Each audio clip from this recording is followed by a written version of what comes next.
Haleluya, haleluya, haleluya. Ya Allah Bapa kami yang bertakhta di dalam kerajaan sorga, Bapa yang kami sembah, Bapa di dalam nama Tuhan Yesus Kristus. Ya Bapa, inilah kami hamba-hambamu dan anak-anakmu ya Bapa. Sudah tentunya di pagi menjelang siang ini ya Bapa, kami sangat bersyukur dan berterima kasih banyak kami kepadamu. Sepanjang satu minggu yang telah kami lewati, Engkau sudah menjaga, melindungi, dan sudah juga Engkau memberkati kami. Jikalau bukti nyata pertolongan-pertolongan itu, di mana kami sampai pagi ini menjelang siang ini ya Bapa, kami masih lagi boleh ada sebagaimana kami ada. Kami masih lagi boleh bergerak, bernapas, dan kami pun sehat semuanya Bapa. Kami tahu dan sadari semua ini terjadi bukan karena kuat hebat gagah baiknya kami, tapi semua dan semuanya karena Engkau ya Bapa. Oleh sebab itu kami bersyukur, berterima kasih banyak kami kepadamu. Amat terlebih syukur banyak terima kasih kami kesempatan yang masih Engkau boleh berikan kepada kami hamba-hambamu dan anak-anakmu ya Bapa, untuk pagi menjelang siang ini masih lagi boleh dapat kami mau beribadah kepadamu. Akan tetapi ya Bapa, sebelum kami mau melangkah masuk lebih jauh, lebih dalam di dalam hadirat-Mu, dalam persekutuan yang indah dengan Engkau pagi menjelang siang ini, lewat ibadah kami kepadamu ya Bapa, kami pun tetap berdamai terlebih dahulu. Mohon ampun kami kepadamu ya Bapa. Ampunilah segala pelanggaran dosa kami, ampunilah segala ketidaksetiaan, kelalaian, kelemahan, kekurangan, dan ketidaktaatan kami di sepanjang satu minggu yang telah kami lewati, yang telah mengecewakan akan Engkau, menyakiti hati Engkau, mendukakan akan roh-Mu yang ada pada kami. Kami berdamai, mohon ampun Bapa, ampuni kami. Sekedar kasih dan kemurahan-Mu saja, dan dengan penuh segala kerendahan kami bermohon, layakkan perkenankanlah kami hamba-hamba-Mu dan anak-anak-Mu, untuk kami mau beribadah kepada-Mu pada pagi menjelang siang ini ya Bapa. Dan biarlah semua kami ada dalam jamahan-Mu, dalam urapan-Mu ya Bapa, hingga kami benar-benar ada kerinduan dan kesungguh-sungguhan di dalam kami mau beribadah kepada-Mu. Hingga apabila kami selesai beribadah, kami pulang, kami tidak menjadi sia-sia beribadah kepada-Mu ya Bapa. Tentu kami pulang membawa berkat-berkat yang daripada-Mu. Terima kasih Bapa, terima kasih Tuhan Yesus. Kami menyerahkan ibadah kami ke dalam tangan-Mu pagi menjelang siang ini ya Bapa. Segala pun bentuk permainan kuasa kegelapan iblis setan dengan berbagai cara yang mengganggu akan jalannya ibadah kami dari awal pertengahannya sampai akhirnya, Bapa, kami punya Engkau. Oleh sebab itu kami bersatu hati panggil nama-Mu yang penuh kuasa. Kami tolak usir si iblis setan pengganggu itu di dalam nama-Mu. Di dalam nama Tuhan Yesus Kristus, nyawa kau iblis setan pergi keluar dari tempat ini. Darah Tuhan Yesus Kristus yang berkuasa is belong saya become to be saved. Terima kasih Bapa, terima kasih Tuhan Yesus. Kami buka ibadah ini dalam nama-Mu, dalam nama Bapa, Putra, dan Roh Kudus, di dalam nama Tuhan Yesus Kristus. Haleluya. Amin.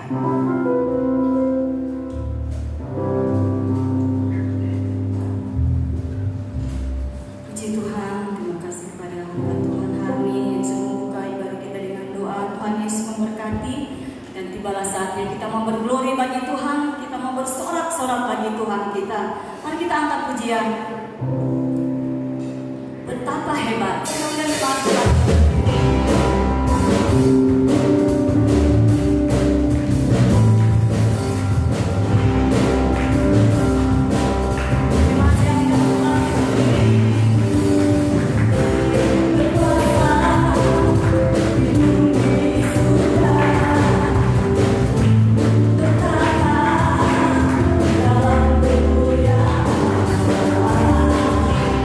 Biarlah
persembahan jalankan kita angkat pujian.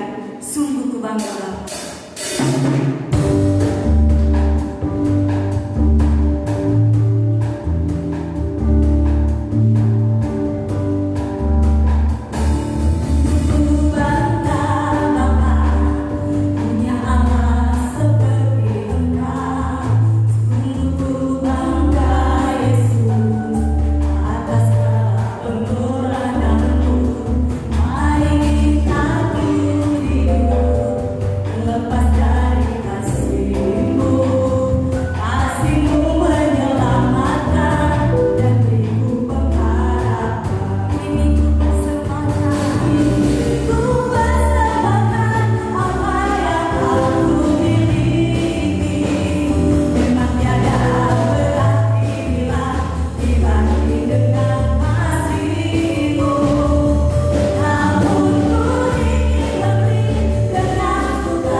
Persembahan atas kalian dengan firman Tuhan, dan kami bersyukur pada Tuhan biar setiap persembahan yang kita berikan diberkati oleh Tuhan Yesus.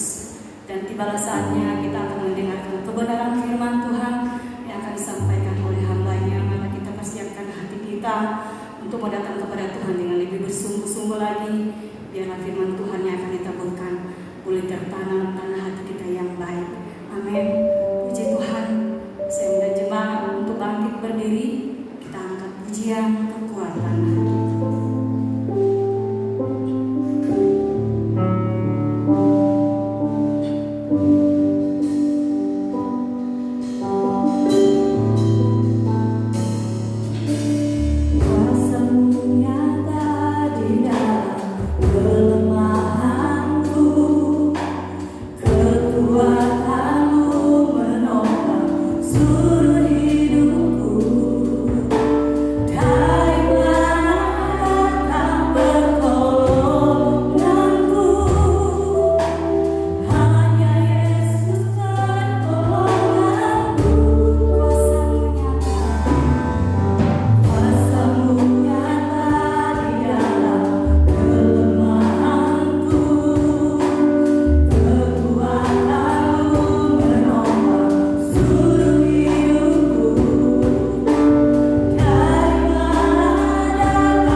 Bapa yang kami muliakan di dalam nama Tuhan Yesus Kristus, pada kesempatan hari ini Tuhan kami bersyukur kepadamu kalau kami boleh dapat berhimpun di rumah-Mu Tuhan. Tidak lain hati kami ingin memuji dan memuliakan nama-Mu. Oleh sebab itu biarlah Engkau yang akan mengurapi kami semua. Terlebih kalau kami sudah memuliakan, memuji-muji Engkau Tuhan, biarlah semuanya itu menjadi dupa yang berbau harum. Semuanya hanyalah untuk menyenangkan hati-Mu saja. Dan pada saat ini Tuhan, kami ingin mendengar akan firman-Mu. Biarlah kebenaran-Mu yang menyuci kuduskan hati pikiran kami, membentuk karakter kami Tuhan. Semakin hari kami memiliki karakter seperti Kristus. Oleh sebab itu biarlah firman-Mu yang menyempurnakan iman kami, yang mempertumbuhkan iman kami Tuhan. Pertambah-tambahkanlah keyakinan kami di dalam Engkau. Lewat kebenaran saat ini Tuhan kami boleh belajar apa yang menjadi isi hati-Mu, apa yang menjadi kehendak-Mu di dalam kehidupan kami. Terima kasih Bapa, Engkau melihat jemaat-Mu yang sudah memberikan korban persembahan. Engkau sumber pancaran berkat, akan mengembalikan berkat-berkat yang baru, berkat jasmani terlebih berkat rohani. Terima kasih Bapa. Sebentar kami akan menerima firman-Mu. Jikalau ada kuasa kegelapan yang mencoba mengganggu, menyusup, mencuri damai sejahtera sehingga mengintimidasi kami menyatukan iman kami, menolak segala pekerjaan iblis itu. Hanya di dalam nama Tuhan Yesus Kristus, segala bentuk kuasa kegelapan kami hancurkan semuanya. Darah Tuhan Yesus yang berkuasa rebis air lawarai. Terima kasih Tuhan. Terpuji-pujilah nama-Mu. Urapilah hamba-Mu ini Tuhan.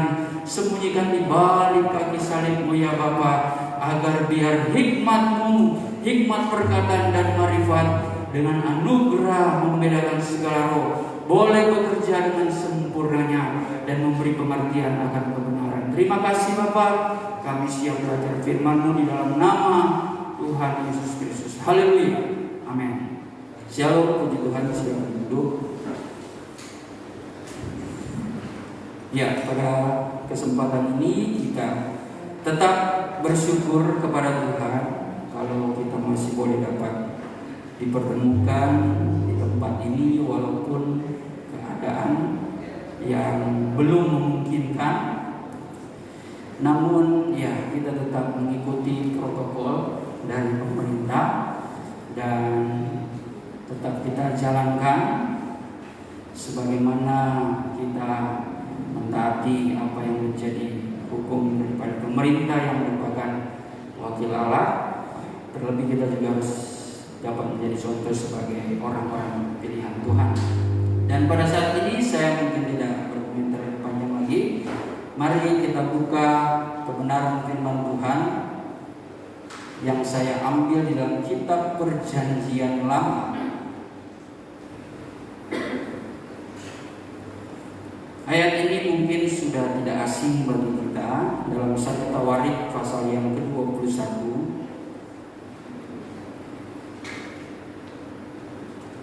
Ayat yang pertama.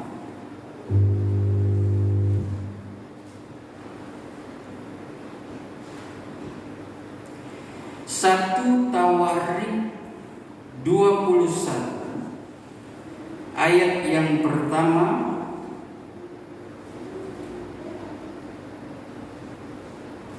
Ya sebenarnya ini satu perikop ya, tetapi kita baca ayat pertama saja sampai ayat yang ke-3 saja.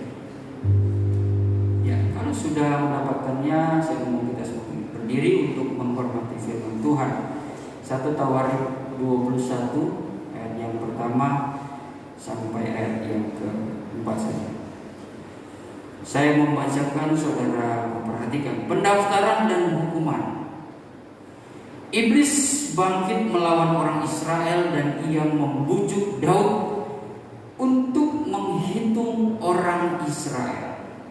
Lalu berkatalah Daud kepada Yoab dan kepada para pemuka rakyat, "Pergilah, hitunglah orang Israel dari Beersheba sampai dan bawalah hasilnya kepadaku, supaya aku tahu jumlah mereka.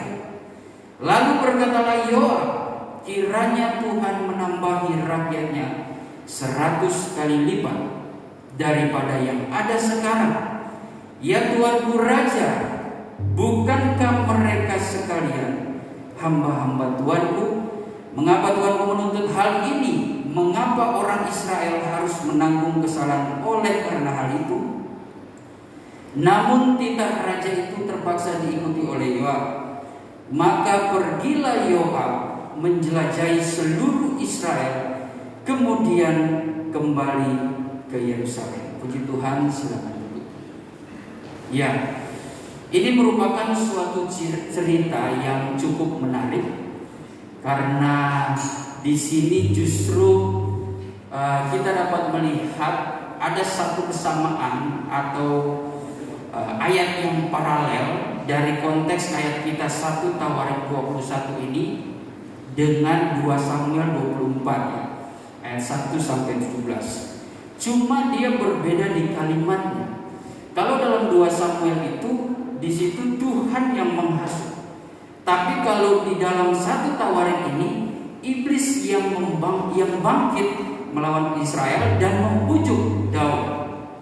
Ya, walaupun kita sama-sama bisa menyimpulkan dan meyakini segala sesuatu yang dibuat oleh manusia maupun iblis sebenarnya atas seizin Tuhan. Tuhan sudah mengetahui segala sesuatunya. Hanya saja yang menjadi pelajaran kita pada saat hari ini, bahkan mungkin kita bertanya-tanya, dalam konteks ayat ini, kenapa Daud itu dia mau menghitung jumlah daripada bangsa Israel, terlebih orang-orang yang sudah berperang.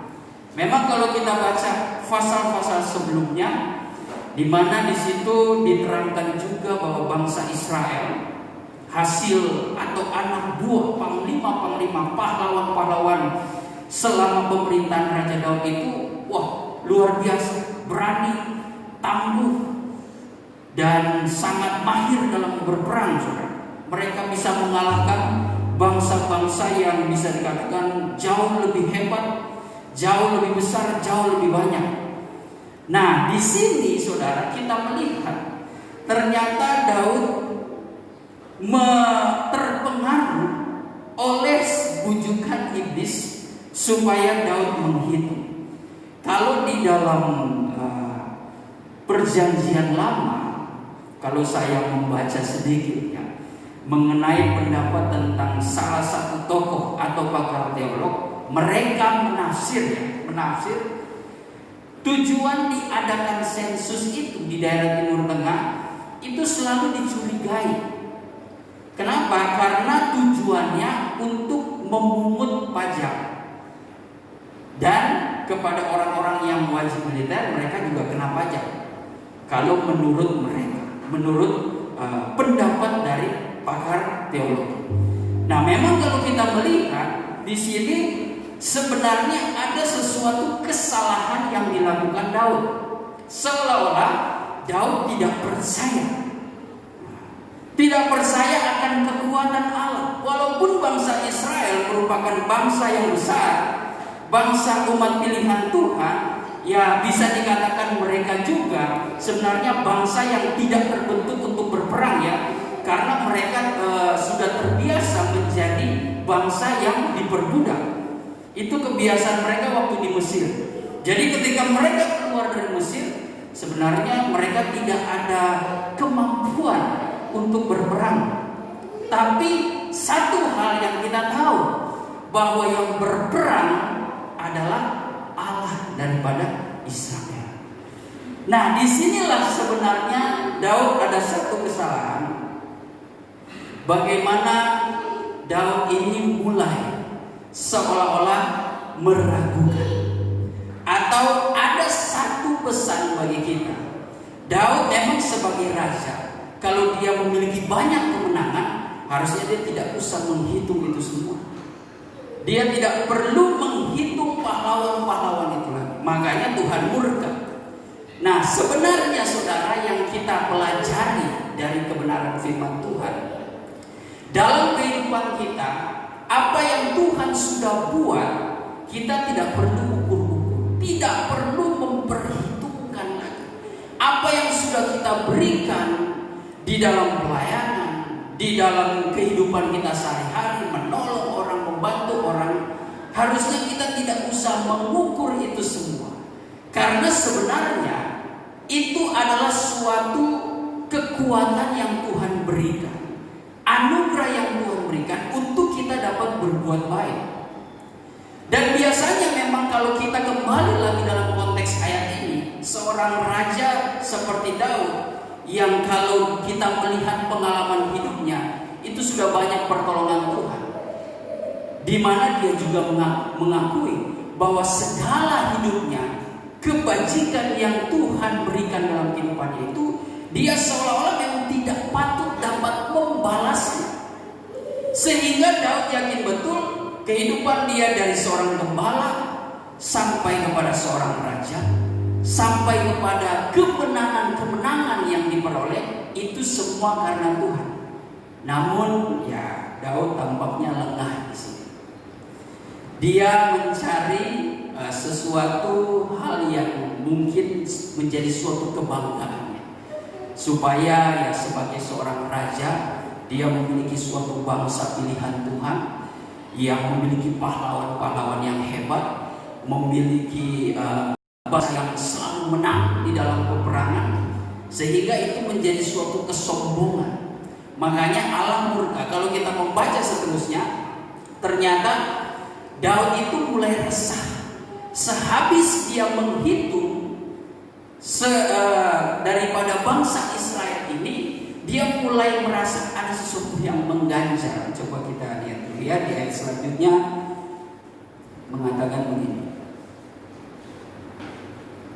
Ayat yang ke-7, tetapi hal itu jahat di mata Allah, sebab itu dihajarnya orang Israel.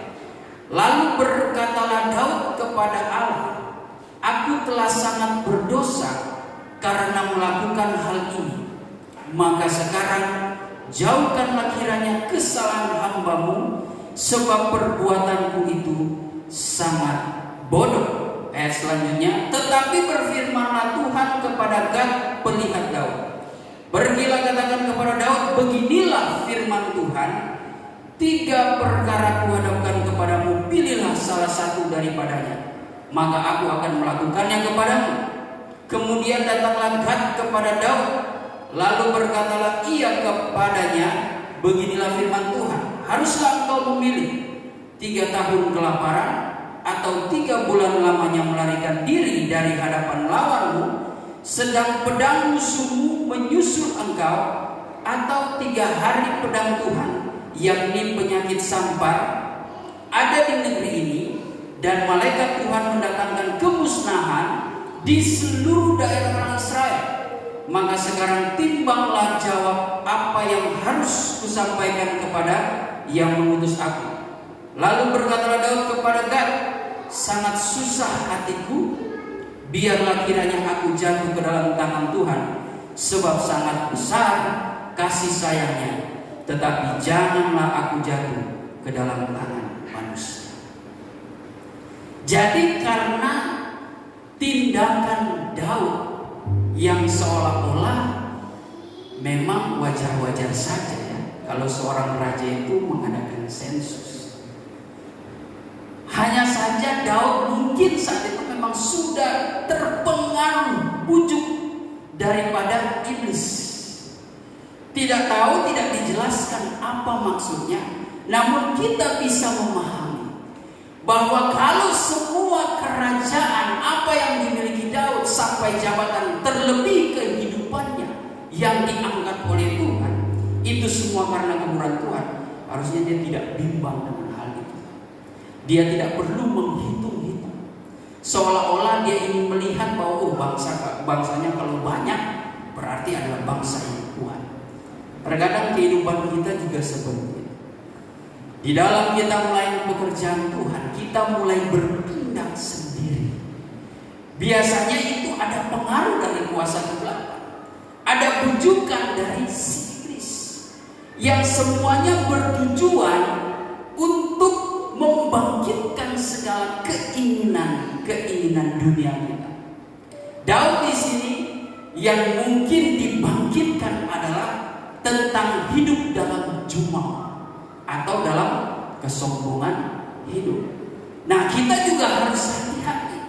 Kalau Tuhan sudah memberkati kehidupan kita, sudah dipercayakan dalam pelayanan, di dalam panggilan Tuhan, di dalam pekerjaan kita, jangan sampai kita bertindak sesuai dengan kehendak kita. Tanya Tuhan dulu. Bertanyakan Tuhan, saudara. Apapun yang kita kerjakan, biarlah kita senantiasa mendahulukan Tuhan, supaya kita tidak salah melangkah. Jadilah seperti Musa. Musa mengatakan, Tuhan, kalau Engkau belum suruh kami melangkah, kami tidak akan melangkah. Kalau Engkau tidak menyuruh kami untuk berangkat, kami tidak akan berangkat. Karena Musa tahu yang bisa melepaskan dari canggihnya pertahanan daripada bangsa Mesir, ya kalau dibandingkan sekarang, pertahanannya mungkin luar biasa. Itu bisa lepas dari masa tahanan Mesir. Itu manusia tidak bisa untuk membuat satu bangsa itu terbebas. Bahkan bukan dibebaskan begitu saja, diberikan kekayaan, sedikit kekayaan dari bangsa Mesir. Kalau tidak salah ya di situ dikatakan. Sehingga harusnya mereka adalah budak-budak tidak memiliki apa-apa. Budak kalau dilepas ya mereka bawa. Tapi karena tangan Tuhan, sehingga bangsa Israel pun membawa segala harta kekayaan yang ada di Mesir. Nah, di dalam kehidupan kita harus perhatikan dan biasakan kita dengar-dengaran. Kalau kita tidak dengar-dengaran terhadap firman Tuhan, ya yang ada kita justru salah melangkah. Amsal mengatakan bahwa ada disangka jalan itu lurus, tetapi ujungnya kebinasaan. Begitu juga kehidupan kita. Di dalam pelayanan, di dalam pekerjaan kita, di dalam usaha kita, sebagai anak-anak Tuhan, kita harus tetap dengar-dengaran terhadap firman Tuhan. Tetap dahulukan Tuhan dalam segala perkara. Dan jangan sekali-kali mengukur segala situasi apa yang sudah kita buat. Apalagi biasa manusia itu kalau sesuatu yang tidak banyak itu sepertinya kurang ya. Maunya harus banyak ya, terlebih dalam pelayanan. Saya sudah menyinggung ya di dalam pendalaman Alkitab. Terkadang kita ini apalagi di kabar pengantin, mungkin ya kita pun terkadang bertanya-tanya, kenapa ini jemaat hanya 30, 20, 30, 20, nggak pernah sampai 100, 200, 300. Bahkan seperti target dari gereja kawan kita, itu misi mereka harus mencapai kepada 3.000, 5.000 jiwa, 7.000 jiwa. Oh haleluya.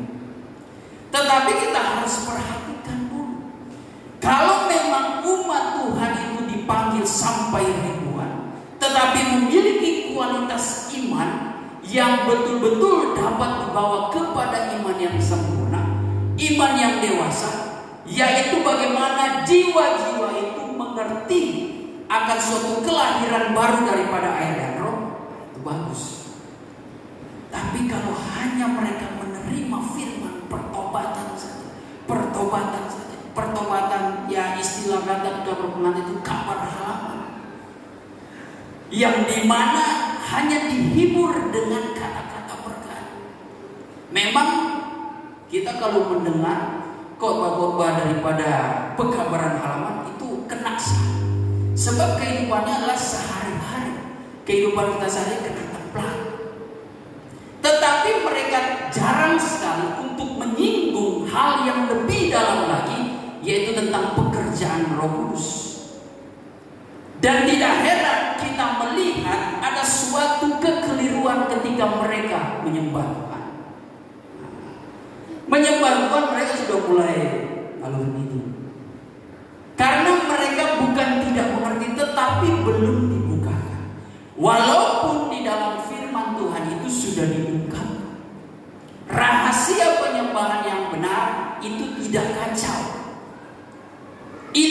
berlangsung tertib. Bukan penyembahan yang teriak-teriak, musik semakin ribut. Itu sudah emosional, bukan dari Roh Kudus lagi. Sebab kalau kita perhatikan, ada satu rahasia yang kita ambil dari firman Tuhan mengenai pertemuan Elia dengan Allah.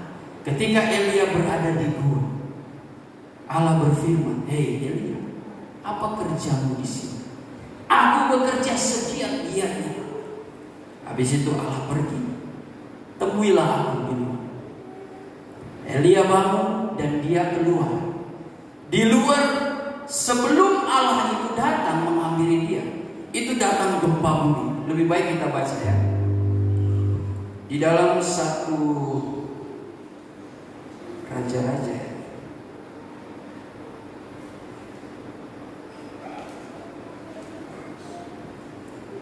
Ya, 1 Raja-Raja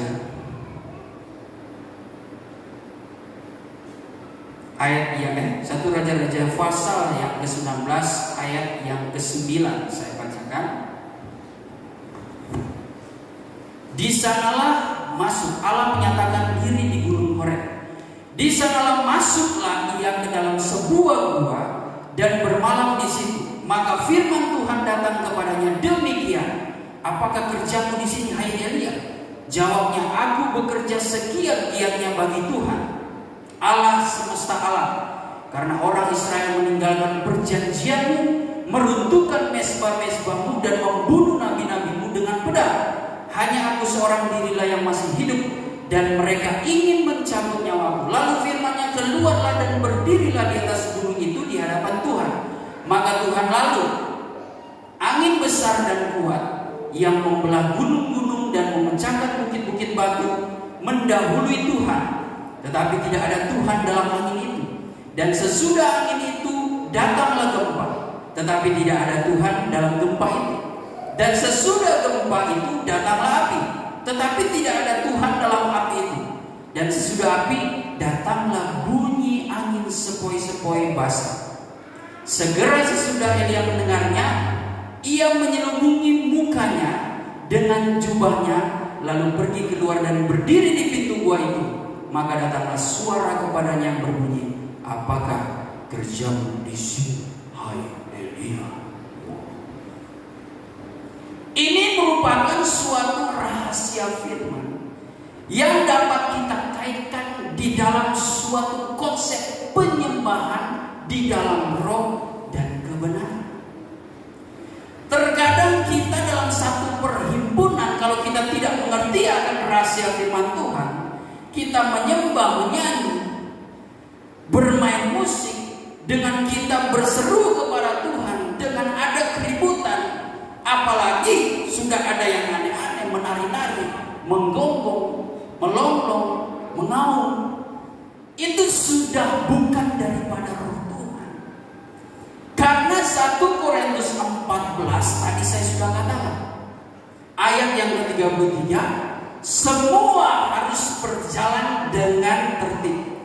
Allah menghendaki damai sejahtera, bukan kekacauan. Lalu ayat yang ke-40, ya, semua harus berjalan dengan senonoh, dengan tertib, sopan dan teratur. Karena di dalam suatu penyembahan yang baik, yang teratur, jiwa-jiwa yang baru itu tidak dikagetkan, tidak dibingungkan dengan suatu konsep penyembahan seperti itu. Banyak suatu cerita-cerita yang saya dengar, artinya mereka bukan merendahkan ketika mereka masuk dalam perhimpunan yang sudah kacau penyembahan. Karena kenapa mereka mengerti? Sebab malaikat sidangnya mengatakan, "Mari kita masuk dalam hadirat Tuhan dan menyembah Tuhan." Nah, singkat cerita itu sudah kacau, tapi dia sendiri belum. Mungkin itu bisa menjadi suatu batu sandungan. Bagaimana kita sebagai gereja Tuhan untuk mewakili, untuk mengajarkan secara sikap tindakan kita datang ke hadirat Tuhan. Kalau kita secara logika saja kita bertemu dengan orang penting, adakah kita kita betul-betul berpenampilan kacau, selebaran jalan, bos. Apalagi ketemu presiden, jangan presiden, menteri saja. Tidak mungkin kita asal-asalan, apalagi kita menyembah Tuhan. Kalau dalam sistem kerajaan, biasanya biarpun dia prajurit, itu dari ujung pintu saja itu. Kalau yang betul-betul ada beberapa kerajaan, dia sudah merayap menuju ke tahta raja. Apalagi Tuhan. Dan kita sudah diberikan pengertian bagaimana menyembah Tuhan itu harus tertib. Jangan asal-asalan. Jangan terlalu ribut. Apalagi kalau malaikat sidangnya justru membangkitkan, ayo terus mainkan musik, ayo main ayo pukul yang kencang. Kalau perlu sampai hancur itu simbang, biar mengeluarkan suara yang keras. Karena saya merasakan hadirat Tuhan. Nah, ini udah salah. Mereka terkadang memakai firman Tuhan, di mana di situ dikatakan, di mana ada Roh Tuhan, di situ ada kebebasan, ada kemerdekaan. Sehingga kita sebebas-bebasnya. Kita tidak tahu sebebas-bebasnya yang dimaksud Tuhan itu apa. Apakah itu jangan-jangan sudah kedagingan atau betul-betul Roh Tuhan?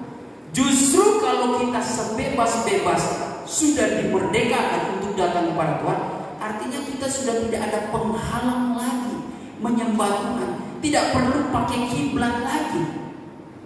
Kalau bangsa Israel dulu itu masih menuju kiblat di Yerusalem.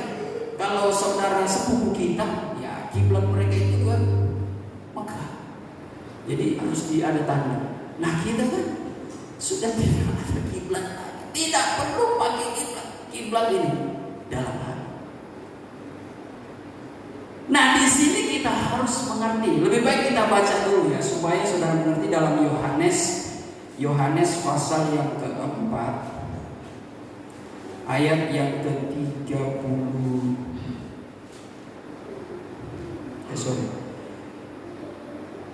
Yohanes 4 ayat yang ke-20 21 mulai ya. Saya bacakan. Kata Yesus kepadanya. Saya baca dari ayat 20 saja. Nenek moyang kami menyembah di atas gunung ini. Nah, perhatikan. Nenek moyang kami menyembah di atas gunung ini. Tetapi kamu katakan bahwa Yerusalemlah tempat orang menyembah. Nah, memang ziarah orang-orang Yahudi itu, mereka kalau mau betul-betul bertemu hadirat Tuhan, lebih baik mereka ziarah ke Yerusalem. Makanya dalam Mazmur ada Mazmur ziarah. Itu sebenarnya ziarah itu dalam bahasa Aram atau bahasa Ibrani itu ditulis dengan kata haji.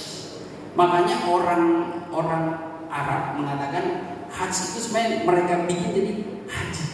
Nah, ketika mereka itu mau datang menghadap Tuhan untuk berkumpul di Mekah. Nah, itu mereka seringkali mengumpamakan itu naik haji. Karena dari situ yang saya pelajari, itu dari kalimat haji. Sehingga ziarah ke kota suci. Nah, begitu juga yang dilakukan oleh orang-orang Yahudi. Namun dalam konteks ini perhatikan, ketika perempuan itu mengatakan bahwa Yerusalemlah tempat orang menyembah, Daniel pun dia kalau berdoa itu dia ada kiblat, dia itu menghadap ke arah Yerusalem. Lalu ketika di zaman Yesus, kata Yesus kepadanya, percayalah kepadaku, hai perempuan, saatnya akan tiba bahwa kamu akan menyembah Bapa bukan di gunung ini dan bukan juga di Yerusalem. Jadi nggak perlu kiblat secara jasmani. Lalu Yesus menambahkan, kamu menyembah apa yang tidak kamu kenal, kami menyembah apa yang kami kenal, sebab keselamatan datang daripada bangsa Yahudi. Tetapi saatnya akan datang dan sudah tiba sekarang bahwa penyembah-penyembah benar akan menyembah Bapa dalam roh dan kebenaran, sebab Bapa menghendaki penyembah demikian. Allah itu roh, dan barang siapa menyembah Dia harus menyembahnya dalam roh dan kebenaran. Jadi dengan roh kita menyembah Tuhan. Roh yang diimbangi dengan kebenaran. Nah, kalau cuma roh aja, itu yang seringkali sudah daging. Manusia tidak bisa membedakan seringkali antara emosi roh manusia dengan roh Tuhan. Dan banyak terjadi di dalam gereja kecelakaan seperti itu, kebablasan. Tapi kalau kita mengerti kembali kepada firman Tuhan itu menggariskan dengan tegas. Makanya saudara, kalau rasa-rasa saudara berbuat yang punya karunia, atau saudara yang minimal karunia bahasa lidah, kalau sudah mulai kacau, itu kan kadang akal pikiran kan masih berfungsi. Itu harus darah itu harus. Tapi jangan saudara pakai wow. Hati-hati. Itu yang terjadi ya di beberapa gereja. Sekali lagi saya bukan mempersalahkan. Anugerah Tuhan itu begitu besar. Hanya saja terkadang Tuhan melihat dulu siapa yang mau betul-betul mencari kebenaran rahasia firman Tuhan. Itu yang Tuhan ungkapkan. Kebetulan ya melalui guru besar kita di dalam dia menerima wahyu pengajaran, dibukakan rahasia. Nah, suatu saat kabar pengantin ini harus diungkapkan sampai ke 4 penjuru. Sekarang ya masih diizinkan Tuhan. Tapi saya lihat sudah ada beberapa yang mulai percaya. Bahkan ya kalau dari tembok antara Katolik dengan Protestan tadinya begini. Sekarang udah mulai ada. Ya walaupun itu ada mereka membuat suatu persekutuan oikumene yang dalam pelajaran sebenarnya itu hati-hati dengan oikumene. Jangan mentang-mentang kelihatan kasih persaudaraan, tidak mengapa, mari gabung. Tapi sudah bercampur di dalamnya. Kita sebagai kabar pengantin tetap harus tegas menjaga kemurnian. Bahkan mungkin kalau kita pahami apa yang menjadi, apa yang tercatat, apa yang tertulis di dalam hal pelajaran yang kita sudah pelajari, justru kita disuruh jangan bergaul. Itu seolah-olah membuat kita ini tidak berkembang, ya. Sulit untuk berkembang. Bagaimana kita menjadi saksi? Tapi kita harus hati-hati. Jangan bergaul di sini bukan berarti kita membatasi diri. Sehingga mungkin ada umat Tuhan di gereja, dari gereja mana kamu? Wah, gak boleh kamu. Tapi ada ya teman kampus saya. Jadi gereja dia ternyata tidak menerima. Ditanyakan dulu dari gereja, sorry, gak bisa. Kalau kamu menerima, kamu harus menjadi anggota gereja kami. Ketat juga. Tapi saya pikir-pikir ada baiknya juga kalau saya pikir-pikir. Supaya betul-betul mereka mau mengikuti pelajarannya, mengikuti pengajarannya. Tapi ya kita jangan seperti itu. Kita juga harus fleksibel. Namun di dalam hati kita harus memiliki prinsip untuk tetap menjaga kemurnian. Itu yang terpenting. Kefanatikan bukan kefanatikan yang keluar, tapi yang betul ke dalam. Kita fanatik diri kita, tapi jangan ajarkan kefanatikan kita kepada orang lain. Belum tentu prinsip kita yang mungkin sudah mengenal firman Tuhan, lalu kita paksakan kepada orang lain, belum tentu mereka bisa menerimanya. Karena manusia juga butuh proses.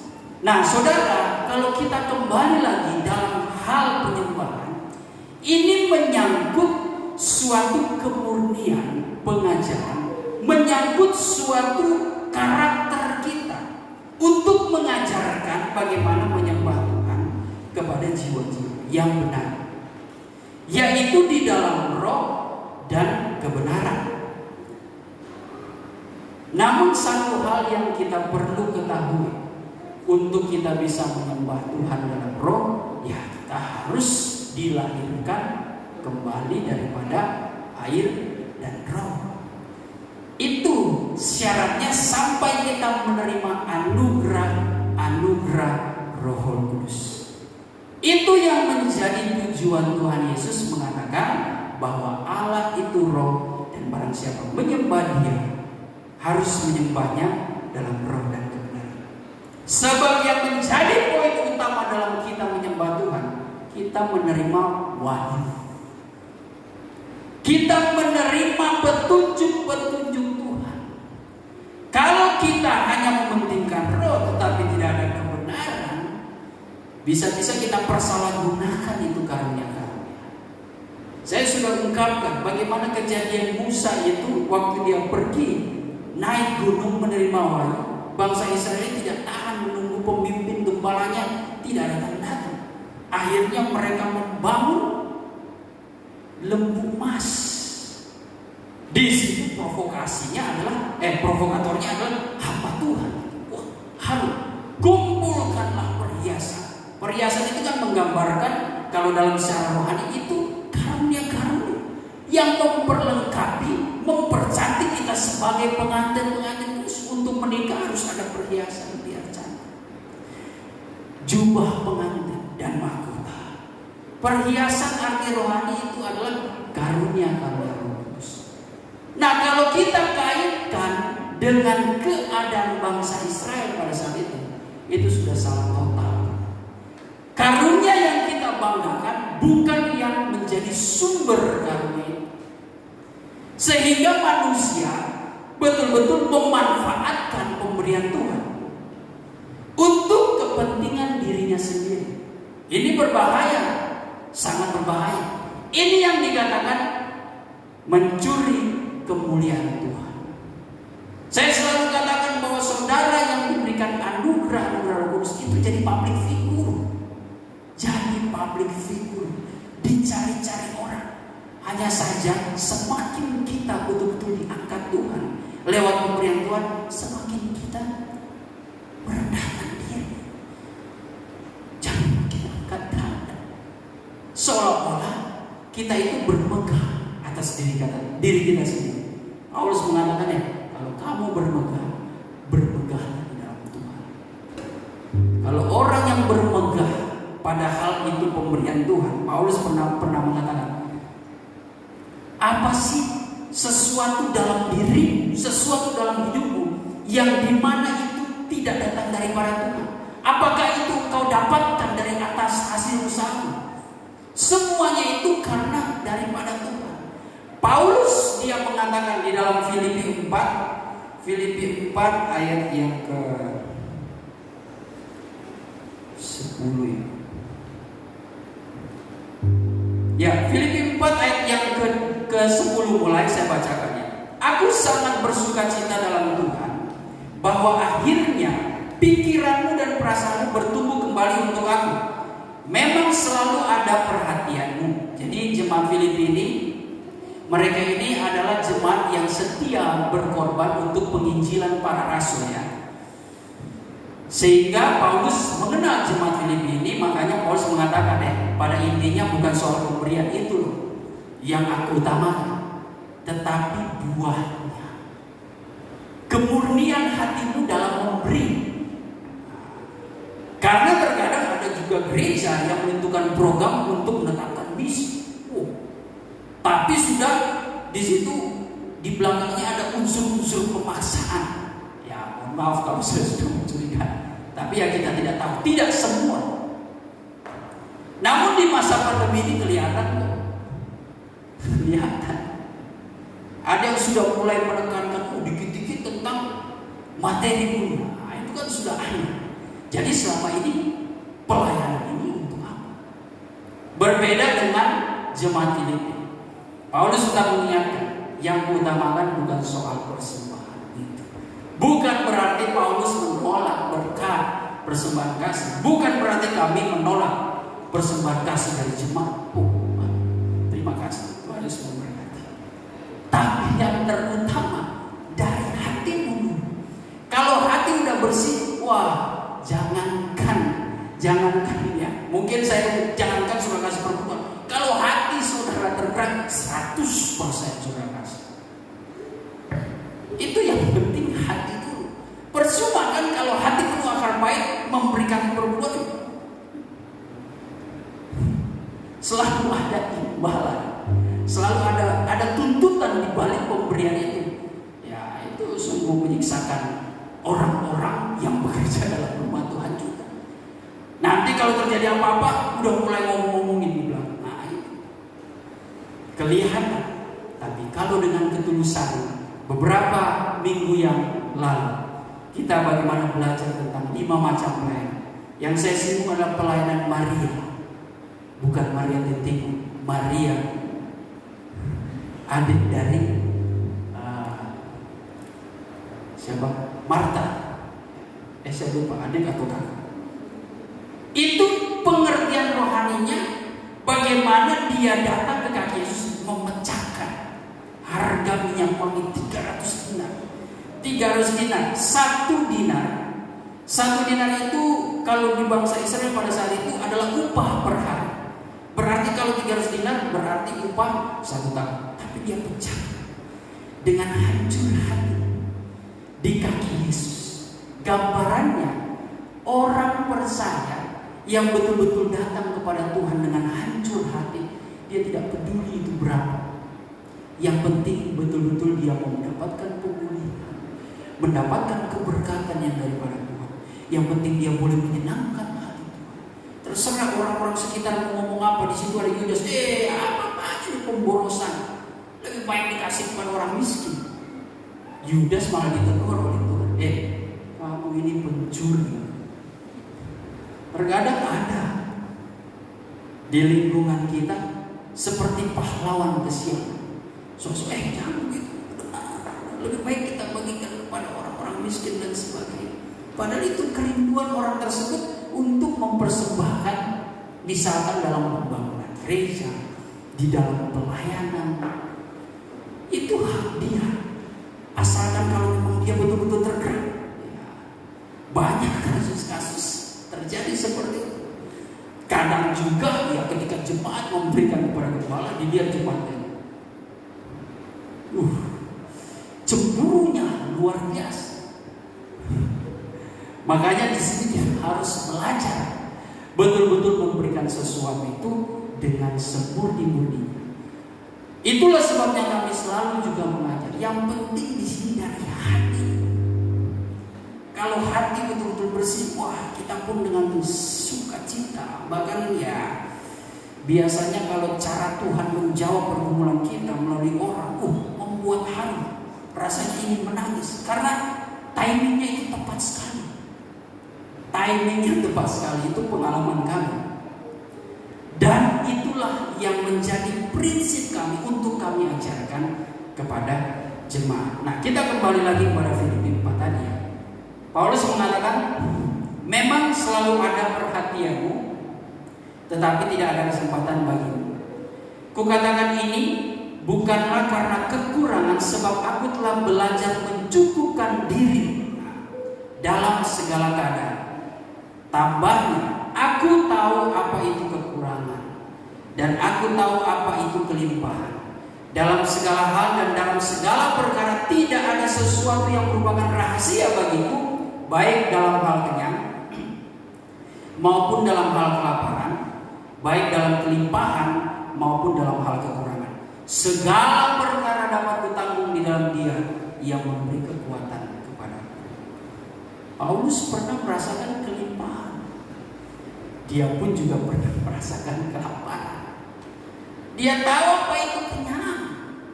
Dia tahu juga bagaimana rasanya kelaparan dan kekurangan.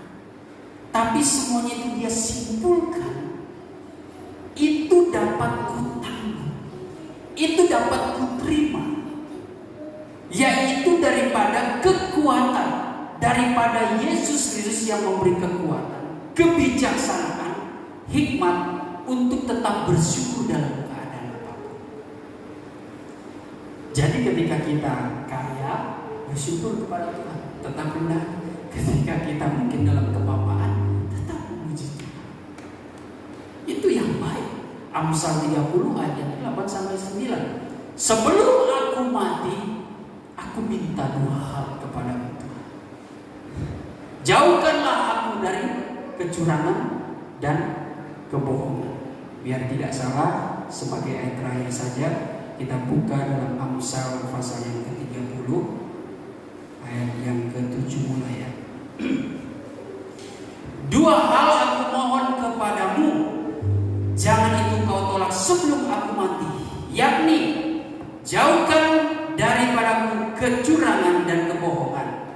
Jangan berikan kepadaku kemiskinan atau kekayaan. Biarkanlah aku menikmati makanan yang menjadi bagianku, supaya kalau aku kenyang, aku tidak menyangkalmu dan berkata, siapa Tuhan itu? Atau kalau aku miskin, aku mencuri dan mencemarkan nama Allah. Jadi kehidupan orang Kristen yang sejati, kita tidak bergantung kepada situasi, termasuk pandemi sekarang. Jangan sampai keadaan ini menggoyahkan iman kita, sehingga kita mulai cari jalan alternatif, mulai menghitung-hitung. Aduh, tabungan saya udah berapa? Walaupun sudah diberkati, dapat transfer, coba menghitung. Bagus tidak seperti Daud. Kenapa kamu hitung-hitung? Masih tidak percaya. Bahkan firman Tuhan, Paulus mengajarkan, yang penting ada pakaian, ada makan dan minum, itu cukup.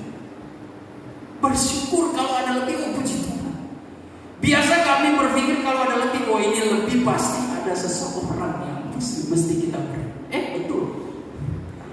Ketika kita mendapatkan lebih, ada saja orang yang paling banyak dari keluarga kita. Ada orang, aduh, Mane dapat orang ada kekurangan ini. Oh sudah kode itu. Iya nanti kita transfer. Mulai berkurang. Tiba-tiba yang mungkin ada orang meminjam duit dan sebagainya, kita berikan bahkan tanpa menuntut kembali. Ya artinya di sini yang menjadi peran utamanya, kita memainkan peran bagaimana kita memberikan tanpa menuntut kembali. Itu ajaran Kristus. Kalau kita memberikan pinjaman, jangan mengharapkan kembali. Oh, enak sekali nih. Nanti kalau dia terus pinjam bagaimana? Biasa kan manusia seperti itu. Sudah dikasih hati, mau jatuh. Tapi itulah yang menjadi pergumulan kita sebagai orang benar. Kita mempertahankan kebenaran itu memang sulit, saudara. Sulit. Tetapi kita harus berjuang. Itu bagaikan jalan yang sempit. Makanya Tuhan katakan, berjuanglah engkau untuk masuk jalan yang sempit itu, supaya membuktikan dirimu berbeda daripada orang-orang yang sudah mengikuti arus dunia. Kita sebagai orang percaya mengikuti kebenaran, lawan arus itu. Jangan kita menghadapi pandemi ini, akhirnya orang lain mengeluh, kita pun mengeluh. Siapa yang mau dikuatkan? Satu keluarga, abang, adik, istri, anak. Harusnya kan yang kuat suami. Mungkin gimana ini tabungan? Iya udah, Tuhan pasti memberkati. Tapi kalau semuanya kepala rumah tangga sudah dibangun, bagaimana? Jadi tidak ada yang menguatkan. Minimal harus ada yang menjadi tiang dalam keluarga, yang betul-betul teguh, yang betul-betul memiliki mental yang tahan banting menghadapi keadaan dunia. Ya biasa kalau dalam rumah tangga itu biasanya kalau saya memandang teladan daripada orang tua saya, terlepas dari kekurangan almarhum, memang selain daripada dia tegas dalam mengajarkan, mempertahankan kekudusan firman Tuhan, tapi ada kelemahan. Ya ketika diperhadapkan dengan ujian, kalau waktu kami di Tomang itu setiap tahunnya kami harus membayar kurang lebih 40-50. Biasa kalau sudah dekat-dekat bulan ke tengah itu udah urik-urik. Tapi yang kuat istrimu. Itulah yang menjadi suatu keuntungan bagi keluarga. Setidaknya harus saling menguatkan. Walaupun memang sebagai kepala rumah tangga itu harus betul-betul strong, bisa betul-betul dapat menguatkan keluarga, istri dan anak-anak untuk tetap yakin dan percaya bahwa segala sesuatu Tuhan pasti campur tangan. Tuhan tidak pernah membiarkan. Atau memang ada maksud Tuhan lewat istri atau lewat anak. Anak terkadang menyeletuk suatu perkataan-perkataan yang membangkitkan iman orang tuanya. Walaupun dia tidak berkata-kata, tetapi dengan sikapnya, kita pun sebagai orang tua jadi merasa malu. Masa anak saya sepertinya ya dengan iman berdoa menguatkan orang tuanya. Masa saya tidak bisa seperti seorang anak? Banyak cara Tuhan menguatkan kita. Nah, makanya kembali lagi, supaya kita tetap kuat di dalam menghadapi keadaan sekarang ini, ya semua memang kena dampaknya, saudara. Tetapi tidak ada jalan lain selain kita datang berserah kepada Tuhan. Dan memang saudara, jalan satu-satunya kepada Tuhan ini terkadang itu di masa-masa genting Tuhan menjawab. Karena di masa-masa genting itu adalah masa-masa baru kita berlutut, betul-betul berserah. Kalau enggak, kita masih kuat. Tapi kalau enggak dibikin masa kritis, itu enggak mau ketekuk ini lutut, enggak mau tanganin air mata. Haleluya. Ya jujur pengalaman kami kadang sudah masa-masa kritis. Tuhan Yesus sudah ditelepon waktu itu, gimana Pak? Ya seminggu lagi ya. Tidak ada yang kami harapkan. Kepada jemaat kami malu, kepada keluarga pun kami tidak mau. Tapi kami hanya bikin besok saja. Ya puji Tuhan, dikuat dengan firman, dikuatkan dengan suara nubuatan. Ketika suara nubuatan itu berkata-kata, yakinlah, jangan engkau bimbang.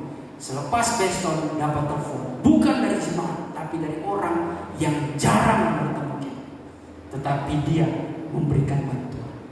Pas, tidak lebih, tidak kurang. Disitulah yang menjadi sesuatu mengharukan dalam kehidupan kita. Sehingga saya dapat simpulkan, saya menjadi saksi hidup ya sebagai anak. Bagaimana beliau kalau sudah seperti itu keluar masuk kamar, pagi, siang, malam, keluar masuk kamar. Biasanya kalau saudara di pastori itu kedapatan beliau lagi berlutut, saya ingat waktu itu Yoel sudah turun, dia naik lagi.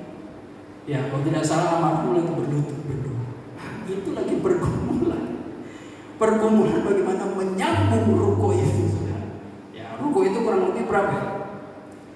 100 juta ya? Ya. Dari mana 100 juta? Tapi itulah, dengan adanya lutut, air mata, dan mengangkat tangan, disitulah Allah baru bekerja dalam saya. Bukan Allah sengaja, saudara. Jangan sampai kita mencurigai Allah seperti itu. Tetapi kita tidak sampai kepada standar dan kehendak Tuhan, kehendak firman Tuhan. Tuhan mau kalau engkau betul-betul mau melihat kemuliaan Tuhan, kita harus ada kerendahan hati, penyerahan yang sungguh.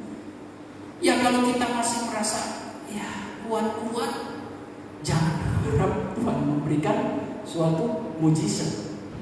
Sekarang mujizat yang mudah diperjualbelikan, mungkin menjadi suatu tanda-tanda besar. Betul itu mujizat, betul itu disembuhkan. Walaupun ya saya sudah cerita banyak kasus-kasus di Mega Church, ternyata itu skenario semua mujizat-mujizat. Tunjuk-tunjuk, Bapak Sam, aku tahu penyakitmu, begini. Engkau punya benjolan di daerah tanganmu, engkau dan sebagainya. Ternyata itu sudah diatur dari belakang orang-orang belakang juga, dan ada permainan. Lalu mengatasnamakan Tuhan.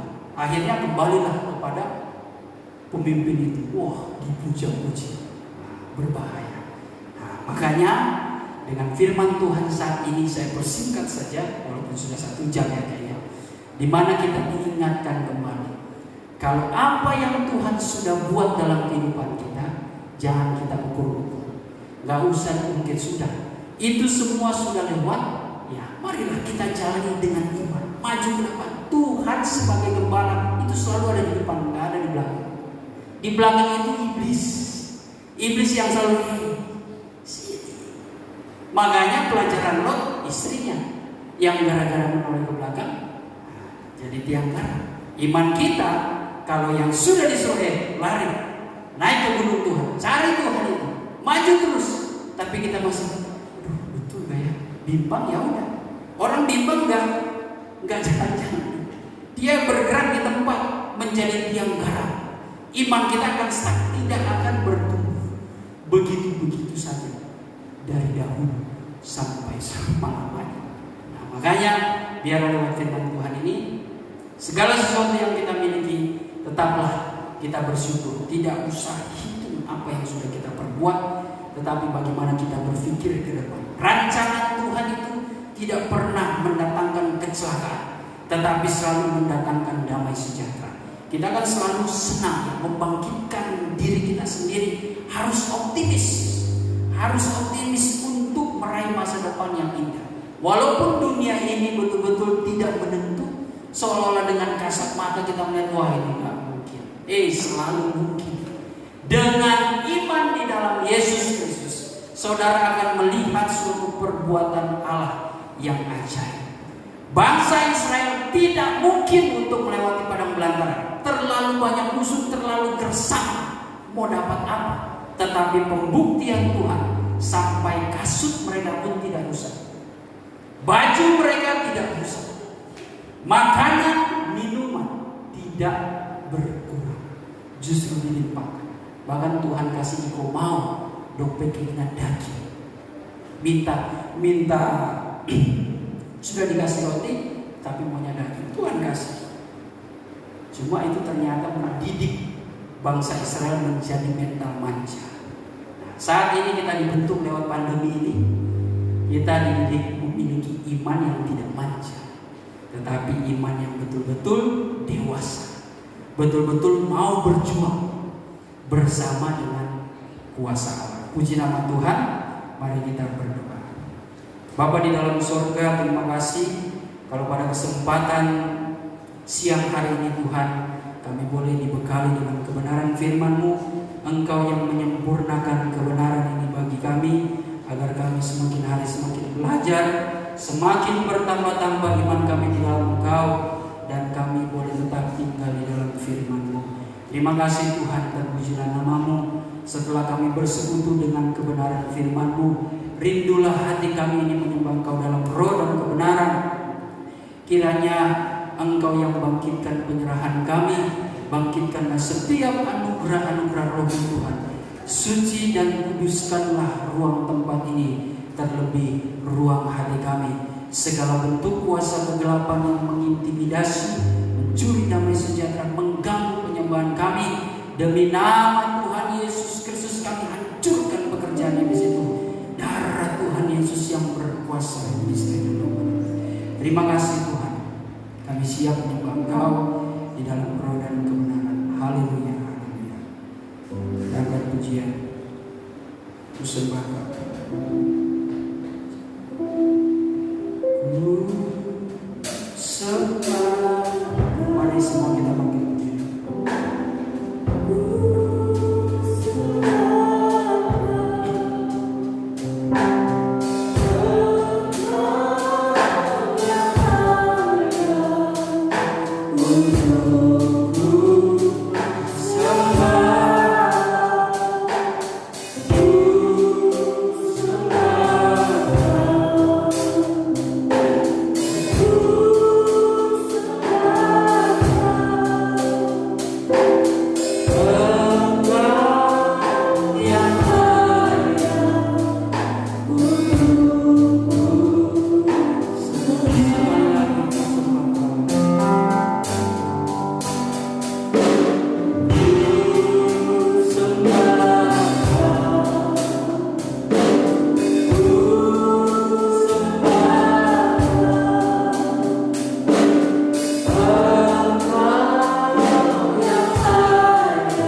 Sejahtera dan berbahagialah kamu, karena aku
Aku yang memakai hamba ini saat ini.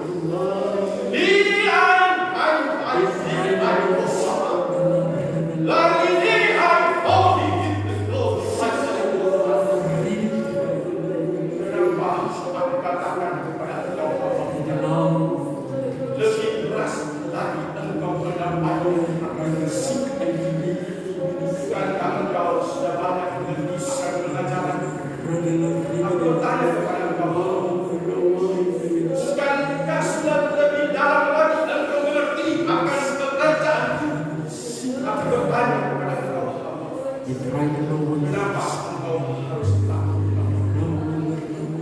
I say Sini ayat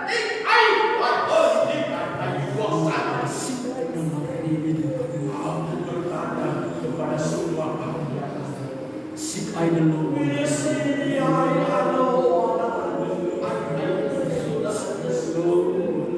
sudahkah kamu mengasihi aku? Bagaimana aku mengasihi kamu?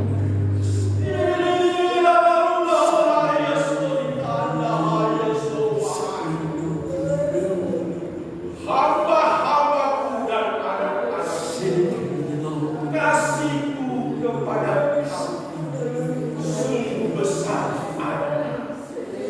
Nisaikan aikan semisal bagi orang.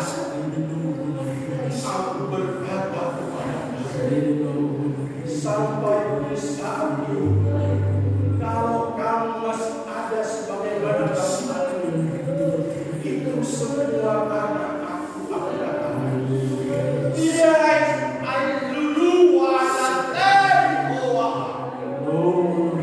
hamba-hambaku, aku katakan khususnya kepada kamu.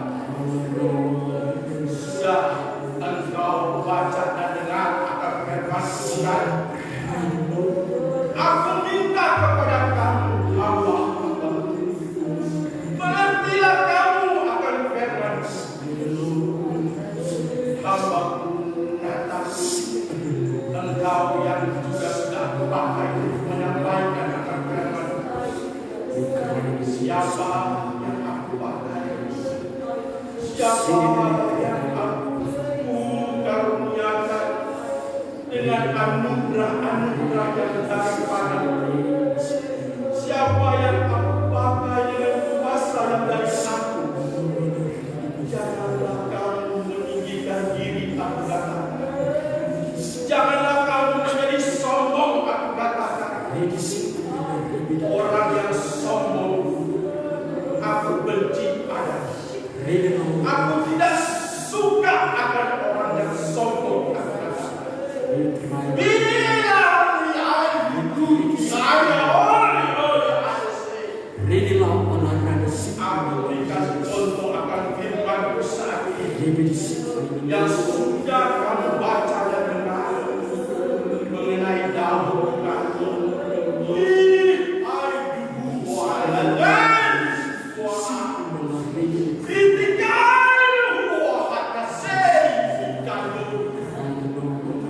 Berasa sudah dipakai oleh berasa sudah aku percayakan dia. Dia mau memakai kekuatan yang merupakan segala apa yang aku telah berikan kepadanya. Aku katakan kepada kamu, berhati-hatilah kamu, hamba-hamba. Berhati-hati. Banyak kali aku izinkan itu terjadi kepada kamu. Aku mau melihat akan kesedihan kamu di dalam kamu. Bila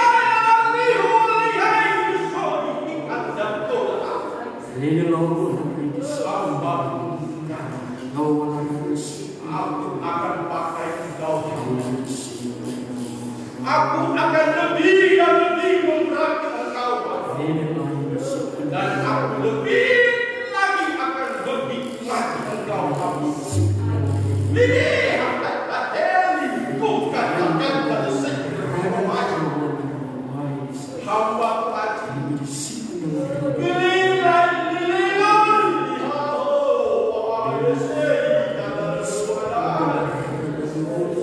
Aku memberkati engkau hamba.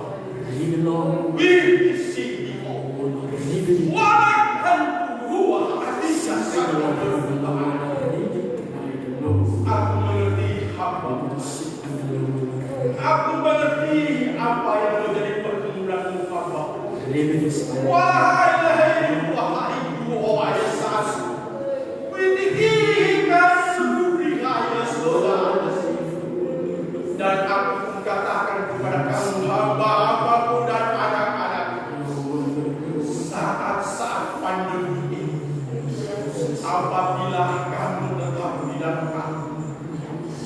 pun tetap di dalam Engkau. Aku tetap menjaga melindungi kami. Asalkan kami jangan kami membuka celah. Biar satu dua kali biarkan dihormati semua berbahaya dalam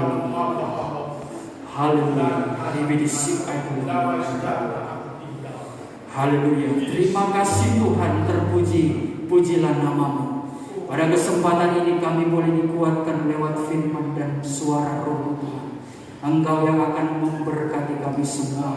Engkau yang kembalikan urapan baru, pemakaian yang indah melalui anugerah-anugerah Roh-Mu kepada jemaat, terlebih kepada hamba-hamba yang Kau percayakan akan karunia-karunia daripada Roh Kudus. Biarlah semua itu kami pakai untuk memuliakan nama-Mu, menjadi berkat bagi banyak jiwa, bahkan bagi bangsa-bangsa. Terima kasih Tuhan, terpujilah nama-Mu.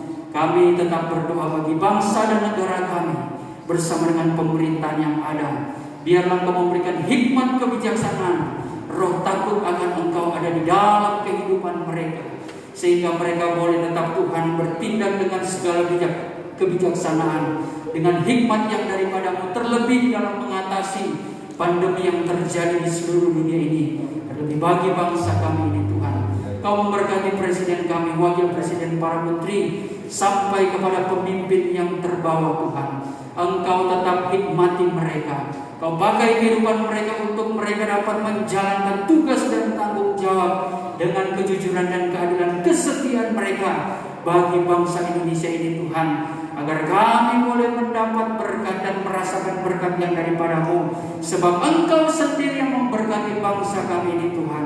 Terima kasih Bapa, kami percaya di balik semua apa yang terjadi melalui pandemi ini, selalu ada hikmah di dalamnya, selalu ada kebaikan, selalu ada rencana yang Kau kerjakan dalam pribadi kami bagi setiap umat manusia, terutama di seluruh dunia ini. Satu hal yang kami pegang teguh-teguh baik-baik akan firman-Mu, bahwa mata-Mu senantiasa tertuju menatap kepada setiap orang yang mengasihi Engkau, yang selalu mengandalkan Engkau. Engkau senantiasa mengulurkan tangan-Mu, memberikan pertolongan. Terima kasih Bapa, terpujilah nama-Mu. Kami serahkan juga sidang jemaat-Mu di dalam segala pekerjaan usaha, bisnis yang mereka jalankan Tuhan, besar kecil. Kami tahu Tuhan, kami rasakan dan kami alami di masa pandemi ini. Mungkin kami mengalami penurunan kekurangan, tetapi Tuhan tolong kiranya dengan kemurahan Engkau nyatakan mujizat-Mu untuk tetap memelihara kehidupan jemaat-Mu Tuhan. Mereka tetap mengandalkan Engkau. Tentu pendengar-Mu tidak berat bagi mereka selalu berseru kepada Engkau meminta pertolongan. Engkau segera memberi pertolongan. Oleh sebab itu kuduskanlah firman-Mu di dalam hati mereka, agar di dalam mereka menjalani aktivitas sepanjang hari, menjalani pekerjaan usaha mereka. Biarlah mereka tidak terpengaruh dengan segala tawaran-tawaran dunia yang ada, yang menyesatkan kehidupan mereka. Tetapi bagaimana Tuhan firman-Mu berkuasa, Roh yang memimpin mereka untuk tetap dapat bertindak dengan jujur, dengan adil, dengan kebenaran-Mu. Kami percaya selalu ada upah bagi setiap orang yang melakukan dengan setia setiap firman-Mu. Terima kasih Tuhan, terlebih tutup bungkus dengan kuasa darah-Mu, agar kami Tuhan boleh terhindar dari segala sakit penyakit yang terjadi dalam pandemi ini Tuhan. Kiranya Engkau melindungi kaum keluarga kami, dimanapun mereka bertempat tinggal, yang terpisah dengan kami, baik mereka yang ada di luar negeri, mungkin di pelosok desa atau dimanapun mereka berada. Engkau tetap jaga lindungi hamba-hamba-Mu, anak-anak-Mu yang melayani pekerjaan Tuhan. Engkau juga tetap akan melindungi mereka di dalam aktivitas mereka melayani pekerjaan-Mu Tuhan. Terima kasih Bapa di surga, terpuji-pujilah nama-Mu. Ampunilah dalam segala kekurangan kami, dalam segala perbuatan kami yang kurang berkenan, yang seringkali melawan kehendak-Mu.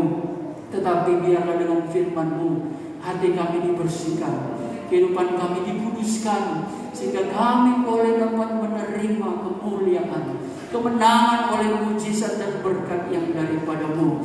Terima kasih Bapa, kami akan akhiri ibadah kami pada saat hari ini di dalam nama Tuhan Yesus Kristus. Saudara dan saudari yang dikasihi Tuhan, terimalah berkat damai sejahtera yang dianugerahkan Allah Bapa di sorga oleh cinta dan kasih sayang Tuhan Yesus Kristus di dalam persekutuan Allah Roh Kudus tinggal diam di hati kita, memberikan penghiburan, pengharapan baru, sukacita sorga dan kekuatan baru. Berkat kemenangan ini akan menyertai kita mulai hari ini, esok, dan sampai Tuhan Yesus datang kembali menjemput gerejanya di atas awan-awan di dalam kemuliaan yang kekal sebagai Raja di atas segala raja. Haleluya. Terima kasih Yesus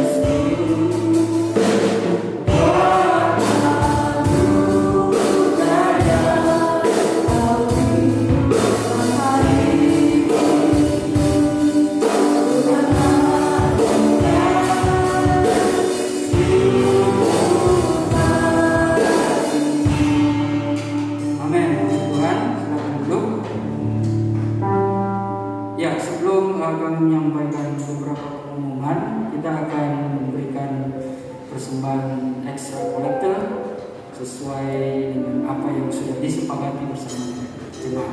Puji nama Tuhan. Sambil menunggu, kita angkat pujian yang mengatakan sungguh ku bangga.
Bapa di sorga, Bapa yang kami muliakan di dalam nama Tuhan Yesus Kristus, kami bersyukur dari awal pertengahan sampai pada akhirnya Engkau Roh Kudus boleh memimpin kami, mengurapi kami, bahkan memberkati kami. Berkat jasmani terlebih rohani kami boleh rasakan dan pasti kami alami di dalam kehidupan kami di hari-hari depan. Pada saat ini Engkau yang akan melihat Tuhan dan memperhatikan, bahkan memperhitungkan setiap persembahan jemaat dalam ekstra kolektif ini. Tuhan, Engkau sebagai sumber pancaran berkat akan mengembalikan berkat yang baru menurut kekayaan dan kemuliaan yang daripada-Mu. Kamu berkati dalam segala usaha mereka, Kamu berkati dalam segala pekerjaan mereka, terutama kehidupan mereka sehari demi sehari. Tuhan, biarlah kekudusan firman-Mu menjadikan kehidupan mereka boleh menjadi berkat dan memuliakan Engkau. Terima kasih Bapa di surga. Terimalah persembahan ini yang biarlah kami berikan dengan penuh sukacita yang hanya untuk menyenangkan hati-Mu. Di dalam nama Tuhan Yesus Kristus kami sudah berdoa. Haleluya. Amin.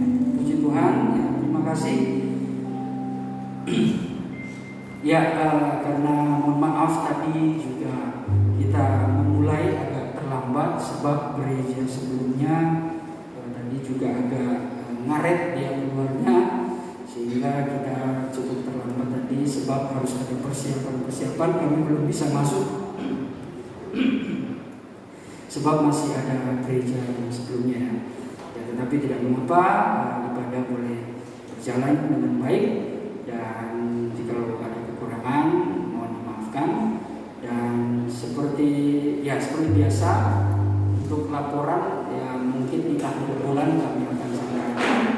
Dan sesuai dengan peraturan yang sudah saya sampaikan, mungkin sebentar kita akan mengambil makanan, dan mungkin dengan tidak mengurangi hormat, ya saudara mungkin langsung segera meninggalkan tempat, sebab ya karena sudah perjanjiannya kepada orang di tempat ini, pemilik ini, jangan ada kumpul. Bolehlah kumpul, tapi durasinya jangan terlalu lama, sebab keadaan kita sekarang udah berbeda ya, bukan seperti biasanya. Tapi kita tetap berdoa bagaimana Tuhan boleh bekerja dengan luar biasa untuk kita dapat menghadapi keadaan sekarang ini dengan hikmat, dengan kesabaran, dan tetap memuliakan Tuhan. Puji nama Tuhan. Ya, saya kira itu saja pengumuman dari kami, dan mungkin sedikit untuk pengumuman mengenai Natal. Ya, mohon maaf juga, kami pun memang agak maju mundur juga untuk mengadakan atau tidak. Tetapi seperti keputusan awal, kemungkinan memang kita tetap mengadakan Natal, tetapi secara online. Jadi konsep kami itu kami buat di studio. Mungkin yang melayani, yang ikut masuk ke studio itu, studio yang kami rencanakan sewa itu memang studio besar, sehingga ya kurang lebih seperti ini. Dan ya hanya yang sebagai penata layar saja yang melayani, nanti kita siarkan lewat Facebook dan kalau memungkinkan lewat Zoom juga. Ya, doakan saja bagaimana sesuai dengan kehendak Tuhan. Kami pun tidak mau melangkah lebih dahulu, tetapi kami tetap bertanya kepada Tuhan. Kalau Tuhan memberikan jalan, pastilah semua akan lancar. Puji Tuhan, saya kira itu saja. Terima kasih atas kehadirannya. Ya, maaf jika agak lama, ya, tetapi biarlah kita tetap bersuka cita di dalam Tuhan. Puji nama Tuhan. Shalom. Tuhan Yesus memberkati. Kita berdoa untuk berkat makanan dulu. Ya, mari kita berdoa. Bapa di surga, terima kasih Tuhan, kami boleh memuliakan Engkau, kami boleh diberkati, dan sebentar kami akan berpisah satu dengan yang lainnya, tetapi kasih-Mu tidak akan terpisah dalam kehidupan kami. Engkau tetap memberkati kehidupan kami, menjaga, melindungi kami. Dan sebentar kami akan menikmati berkat bagi tubuh jasmani. Kiranya Engkau suci kuduskan terlebih dahulu dengan kebenaran firman-Mu, agar di dalamnya memberikan kekuatan baru bagi tubuh jasmani kami. Terlebih kami pakai itu untuk hormat dan kemuliaan bagi-Mu. Engkau yang akan memberkati apa yang menjadi asal usul berkat ini. Tangan-tangan yang sudah menyiapkannya juga Engkau balas berkat, bahkan sidang jemaat-Mu yang senantiasa mendukung pelayanan di tempat ini. Terlebih dalam hal pelayanan meja juga Engkau akan membalas berkat. Terima kasih Tuhan, kami sudah berdoa serta mengucap syukur di dalam nama Tuhan Yesus Kristus. Haleluya. Amin. Puji Tuhan. Shalom. Sampai ketemu minggu depan. Tuhan Yesus memberkati.